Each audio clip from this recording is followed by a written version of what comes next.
নরসিংগড়ে আন্তর্জাতিক মানের cricket stadium ঘুরে দেখলেন ত্রিপুরার মুখ্যমন্ত্রী প্রফেসর ডক্টর মানিক সাহা।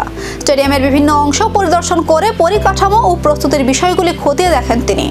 আন্তর্জাতিক মানের এই স্টেডিয়ামকে ঘিরে রাজ্যের ক্রিকেট প্রেমীদের মধ্যে দীর্ঘদিন ধরেই রয়েছে আগ্রহ।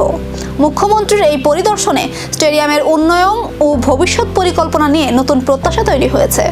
এখন দেখার বিষয় নরসিংগড়ের এই আন্তর্জাতিক মানের ক্রিকেট স্টেডিয়াম কবে রাজ্যের ক্রিকেটে নতুন অধ্যায়ের সূচনা করে। जानते हो, मैं त्रिपुरा क्रिकेट एसोसिएशन का मैं प्रेसिडेंट रहा हूँ और खेल कूद के साथ मेरा जीवन हमेशा जुड़ा रहा। तो इसको लेके बहुत दिन से एक इच्छा है, कब कंप्लीट होगा। बीच में बहुत सारे कारण से ये बंद हो गया था काम।